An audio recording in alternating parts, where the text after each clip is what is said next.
I have just finished Your Friendly Neighborhood Spider-Man, and I have to say, this was an incredible Spider-Man show. Cleaning up Queens, NYC, and I do it even better with the tape. Holy crap, the theme song for this show. It's so good. The music and all that, for that matter. I mean, I love the end credits music. I've never been more happy to be at the credits for an episode of Marvel. Even though it got off to a rough start, whether with the marketing surrounding the show or just people's worries about the animation, I think that this show really made a name for itself as it went on. I think some people forget, but this show started as an origin story for the official MCU version of Peter Parker called Spider-Man Freshman Year, but luckily it evolved into something that was much more individual and something much more exciting. I'll get this out of the way right at the start.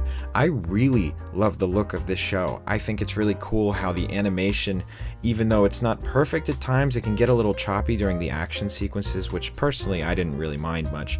I think it's really cool that it's harkening back to the classic comic look, even though it is this inspired idea of those stories and comics. I love the designs of characters, I love the color, I love the look. Everything just looks really unique and pretty to look at. This show really builds itself off of the characters that it grows from the very beginning. Peter Parker's great, he's classic, he's not very different from what fans have come to know and love from the character, but that's just as perfect as well.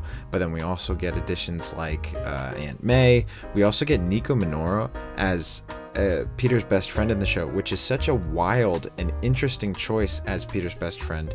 And I think it's really cool, and I'm very interested to see where she goes in the future, whether her magical abilities take her to Doctor Strange, Spider-Man, maybe even the Runaways, who knows. You also have Pearl, who I am unfamiliar with, and I thought she was pretty solid, but the best new character to the Spider-Man mythos, per se, in my opinion, is Lonnie Lincoln as Peter's pseudo-friend, and also this person with this beautiful, tragic backstory and arc. It's so sad to see this character who is on such a high level at the beginning of the show have this meteoric downfall. Lonnie Lincoln gets wrapped up in a gang in New York run by Big Ben Donovan, which I think is a cool pull from the comics, and basically has this downfall from being the star quarterback and this most beloved kid at school to this, unfortunately, this gang member. But it's this weird feeling of happiness for him because he's successful in this gang and he starts getting a reputation and he starts becoming the character that a lot of fans know and love from the comics, who is Tombstone. What an odd but exciting choice for a character in a Spider-Man television show. Tombstone, I love Tombstone. That's such a cool pick. And what's really smart about the show, and probably one of the strong suits, is that there are so many great characters that if they wanted to, they could grow and make them into their comic book personas, or they could simply leave as just their characters and they're just a fun little, whether it's an Easter egg or just a character that is involved in the show. But two characters I really have to highlight, and one of them I didn't expect to see in the show, even though I knew he was in the show. It was just a very cool reveal, is Doc Ock, played by Hugh Dancy. What a great villain. I can't wait for him and Spider-Man to finally come face to face. And then also, of course, everybody's talking about him, Coleman Domingo as Norman Osborn.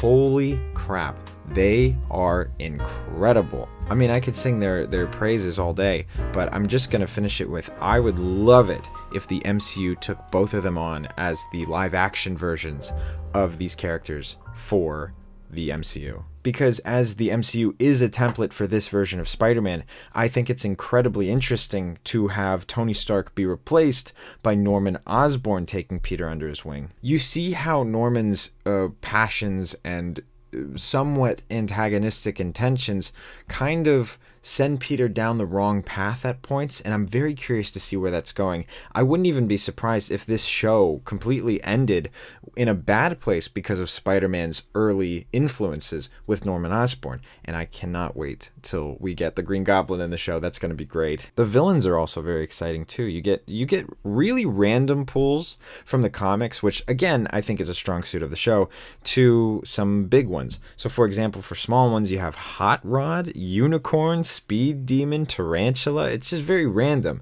But then you get the big ones, and the big ones feel like heavy villains. For example, Scorpion is Spider-Man's first major villain, and it's so cool to see them fight. It's definitely some of my favorite stuff in the show. And all in all, this entire show feels like a comic book show.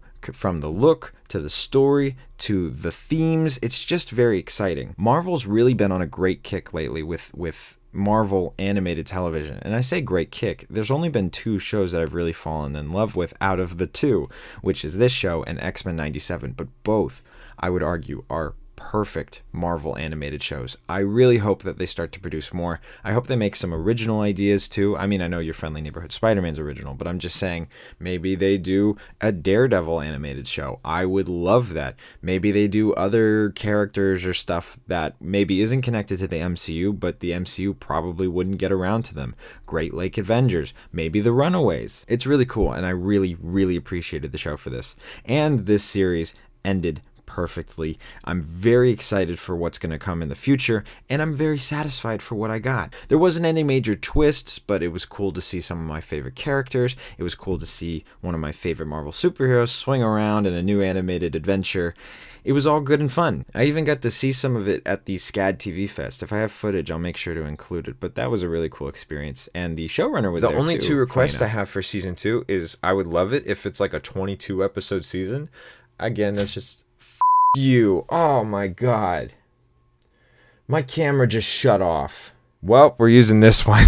Anyway, I'm not putting the battery in. We're so close to the end. We're just going to close it out here. My only 2 requests for season 2, I would love 22 episode seasons, but that's kind of selfish of me just because I just want more. I loved it a lot. And I want J. Jonah Jameson. I really want the Daily Bugle. I want J. Jonah Jameson. I think that would be a lot of fun. And yeah, do I have anything else to say? Nope, not really. You should watch the show. Anyways, thank you guys so much for watching.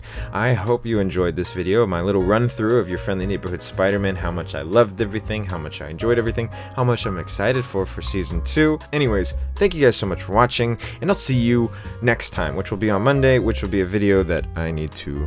Oh shoot, I need to edit.